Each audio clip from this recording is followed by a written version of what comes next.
Hi students, welcome to today's class. I hope that you are all writing examinations very well.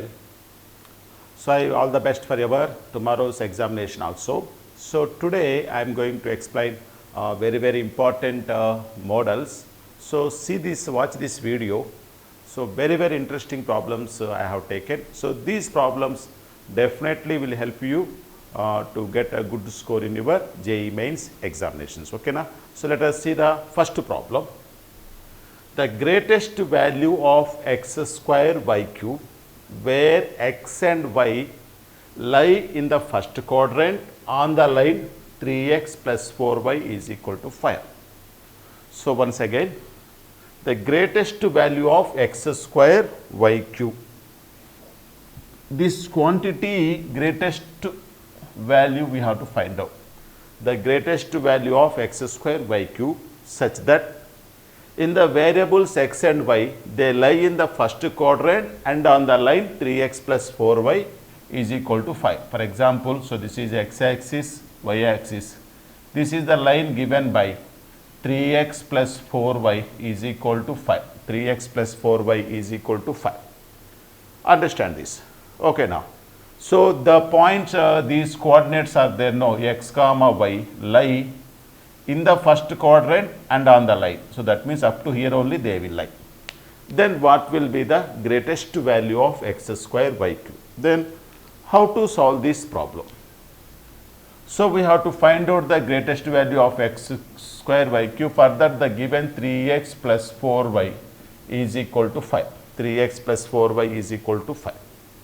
See here what is there? X square is there.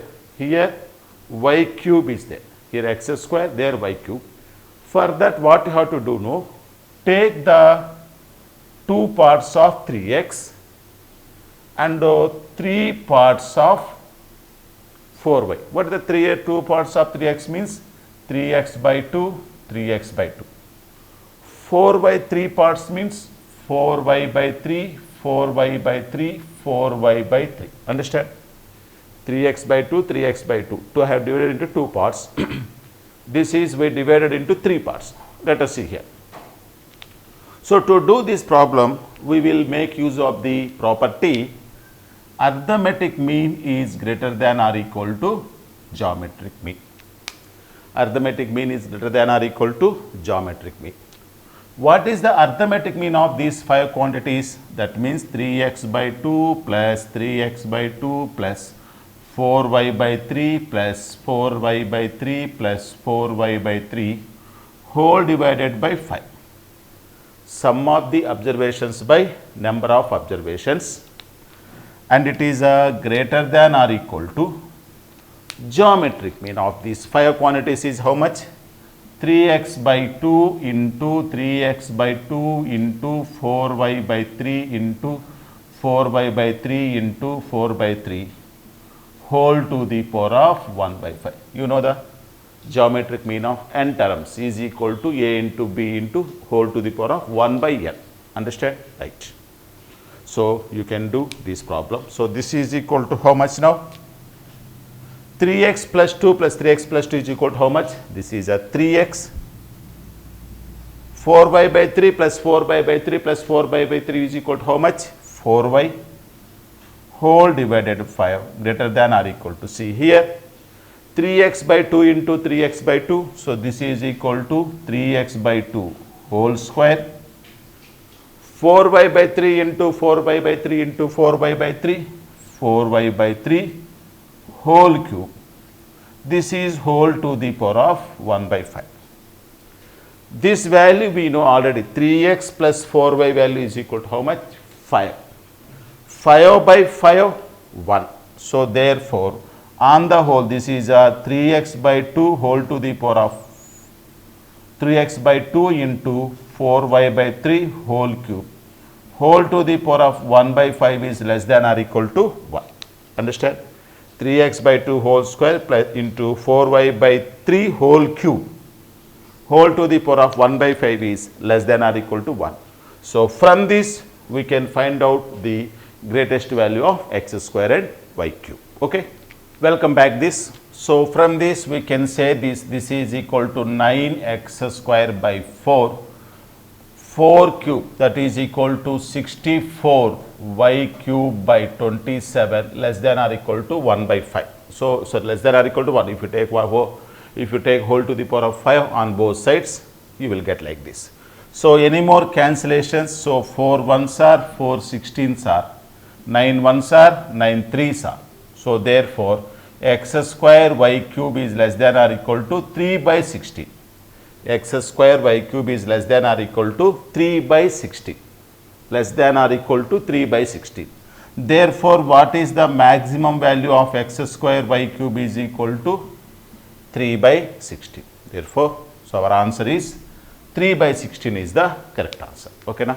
So very nice problem, very thought provoking problem, but the concept is the thing is here x square y cube, that's why divide this into 2 parts, y cube means divide into 3 parts and apply arithmetic mean is greater than or equal to geometric mean, definitely you will get the answer. Okay, na? So I hope that you understand this problem. So let us move to next problem. Hi students, welcome to this second problem. So the second problem is from matrices. Very nice problem this is. If there are 3 square matrices A, B, C of same order and satisfying the equation, that means the first matrix A is satisfying that equation, A square is equal to A inverse, that is about first matrix. And the second matrix is given by B is equal to, so I am writing very clearly here. So the first equation A square is equal to A inverse. This is the first relation it is given.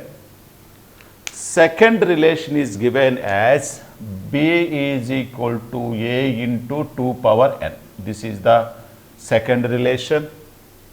Third relation C is equal to A power 2 power n minus 2. C is equal to A to the power of 2 to the power of n minus 2, where n is equal to natural number. They are asked to find out the determinant of B minus C matrix. So that means we have to find out B matrix, then we have to get a relation between B and C. Then how to do this problem. So see here, solution. So we will start with the B, that is equal to A power 2n. So B is equal to A to the power of 2 power n. This can be written as A to the power of 2 power n. Can I write down it as a 2 into 2 to the power of n minus 1. Right, we can write it. Why? Because here 2 power 1 is there. A power m into A power n, A power m plus n. 1 plus n minus 1 plus 1 minus 1 cancel. So this is equal to 2 to the power of 1. So this is nothing but A square into whole to the power of 2 to the power of n minus 1. A power mn. A power m whole power n. A power mn. Why we wrote means here A square is equal to how much? A square is equal to how much? A inverse. So in place of A square, write down A inverse whole to the power of 2 power n minus 1. Okay, now in place of A square, A power minus 1 whole to the power of 2 minus 1. Right, we have a property. So different properties we have. A power minus whole power n is equal to A power n whole inverse. That means finding the A inverse and making n times the same as finding A times A power n into whole power minus 1. So this is equal to A to the power of 2 power n minus 1 whole power minus 1. Okay, now very nice. Again we will apply the same logic we will apply. That is equal to A to the power of 2 power 1 into 2 power n minus 2 whole power minus 1. So A power m into A power n, A power m plus n. 1 plus n minus 2, again n minus 1 you will get. Next again, so this is equal to A square whole power 2 power n minus 2 whole power minus 1. Understand? A square whole power 2 power n minus 2 whole power minus 1. Here A square value is equal to how much? A square value is equal to again A inverse. So this is equal to A inverse whole to the power of n minus 2 whole inverse. Okay now. So again we will apply the same property. So that is equal to A inverse whole power n minus 2. A inverse whole inverse, we know that it is A into 2 power n minus 2. A to the power of 2 power n minus 2. A to the power of 2 power n minus 2 value is equal to how much? C. It is nothing but C. Now where we started? We started with the B and we end with the C. That means what do we get? So we got B minus C we got. B is equal to C we got. So B is equal to C. So B is equal to C means how much? B minus C is equal to 0. B minus C is equal to C means how much? Det of B minus C is equal to 0. B minus C is equal to 0 matrix. Here B minus C is equal to 0 matrix. Therefore, determinant of B minus C is equal to how much? 0 matrix. Therefore, option B is the correct answer. Understand? Very nice problem here. So, starting from B, A power 2 power n. We already write A square. We tried to write it at A square. Why? Because A square is equal to minus 1. Here also A square. A square again. A square value A power minus 1. That means inverse. A inverse. A inverse whole inverse A. Again A to the power of 2 power n minus 2 got. That is nothing but C. Understand? So, very nice problem. So, very logical problem this is. Okay. So, I hope that you understand this solution. Let us move to next problem. Hi students, welcome to this problem. See here. If A and B are two independent events, if A and B are two independent events, the probability that both A and B occur is 1 by 8. That is, both A and B occur is 1 by 8. And neither, probability that neither of them occur is 3 by 8. Then the probability of the occurrence of A is only probability of occurrence of A is. How to do here? See here, if A and B are two independent events, the probability that both A and B occur is, that is a probability of both A and B occur is 1 by 8. And the probability that neither of them occur is 3 by 8. That means probability of neither means A complement intersection B complement is equal to 3 by 8. Then the probability of the occurrence of A. Probability of occurrence of A is. Understand what is the probability of occurrence of A. Let us see this, the solution. Here it is given that A and B are two independent events. A and B are two independent events. That means what we have? Probability of A into probability of B is equal to 1 by 8. Already we know that A and B are independent events, then their A complement and B complement are also independent events. That means probability of A complement into probability of B complement is equal to 3 by 8. Probability of A into probability of B is equal to 1 by 8. Probability of A complement into probability of B complement is equal to 3 by 8. Okay, now let us take this first one, that is equal to probability of A complement intersection B complement is equal to 3 by 8. So, this is equal to probability of A union B whole complement is equal to 3 by 8. So, we know the according to the De Morgan's laws. So, this is equal to 1 minus probability of A union B is equal to 3 by 8. Probability of A union B whole complement is equal to 1 minus probability of A union B. That is 1 minus probability of A union B according to the addition rule, that is equal to probability of A plus probability of B minus probability of A intersection B, that is equal to 3 by 8.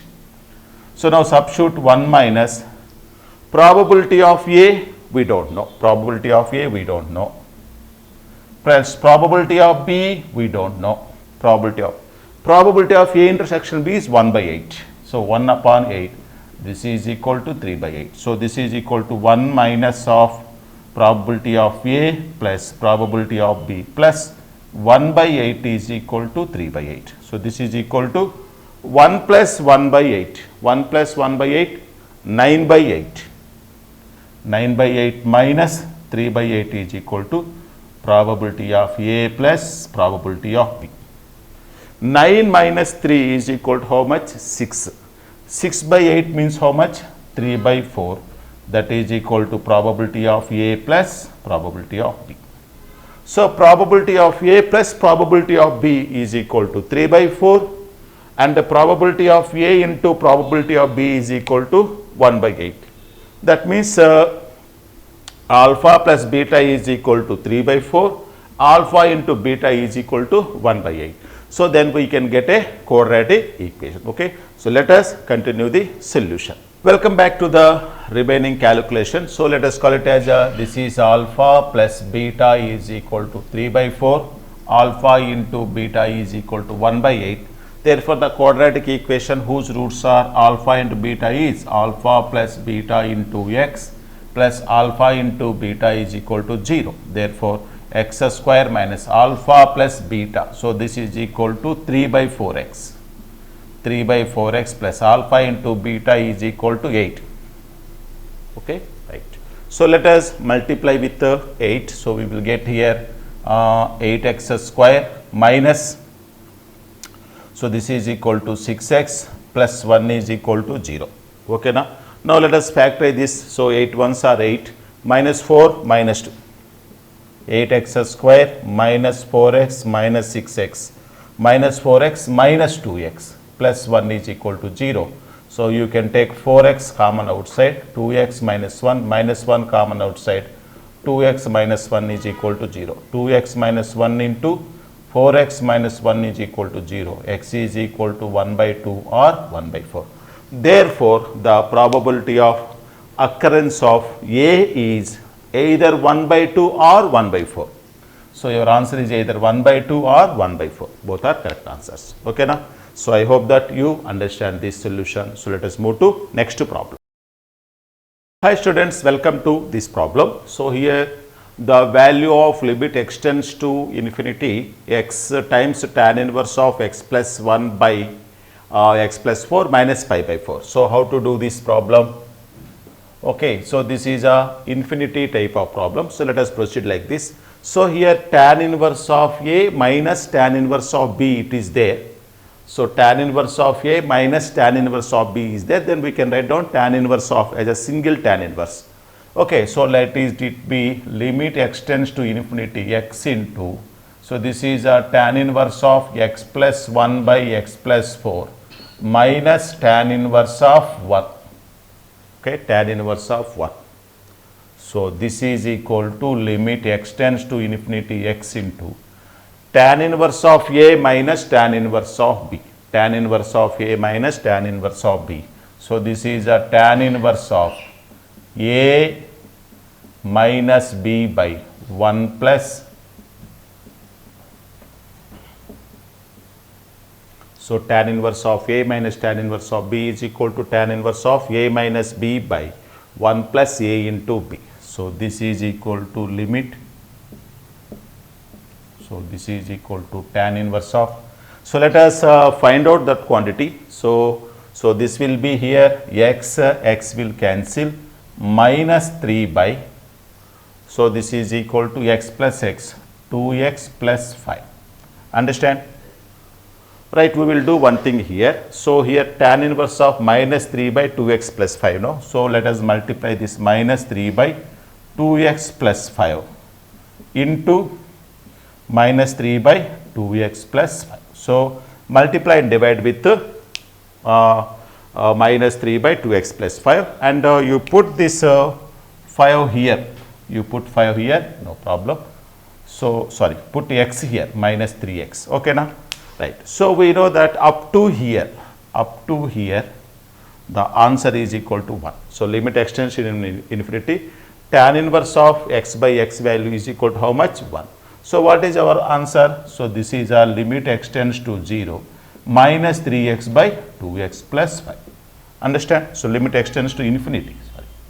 Limit extends to infinity. So, we have one short trick method. What is the short trick method? So, whenever x tends to infinity is there, what is the x coefficient? Minus 3.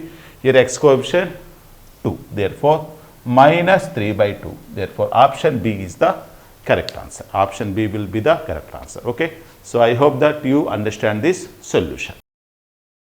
Hi students, welcome to this problem. So, then we have to prove this the integral 0 to 1 root of 1 plus x plus 1 plus x cube dx cannot exceed the root of 15 by 8. That means its maximum value is root of 15 by 8.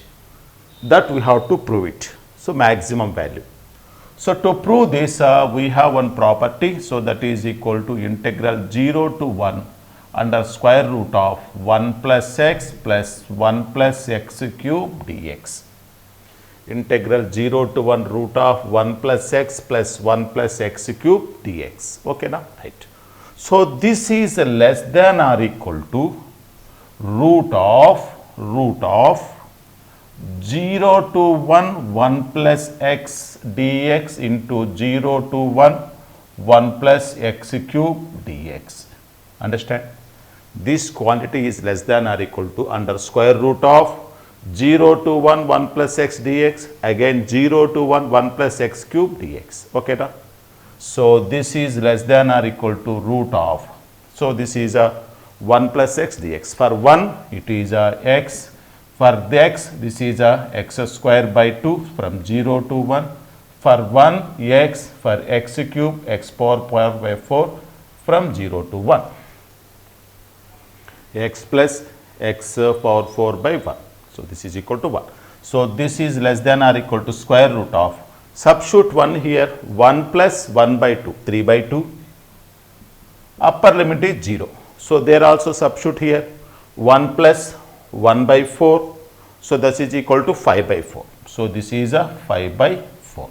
So, this is less than or equal to 15 by 8. So, that means this value is less than or equal to root 15 by 8. It cannot exceed root of 15 by 8. So, from this what are the property that we have to know from integral a to b? Root of f of x into g of x dx is less than or equal to under square root of integral a to b f of x dx into integral a to b g of x dx. So, this is the property we applied here. Okay, now, right. I hope that you understand this solution and you enjoyed today's class. With some more problems, tomorrow I will stand before you. So, I hope that you are all writing examinations very well. So, if you want any chapter to be discussed or any problems to be discussed, please write it in the comments. Definitely, I will take up that topic and I will explain to you. Okay. So, until then, all the best.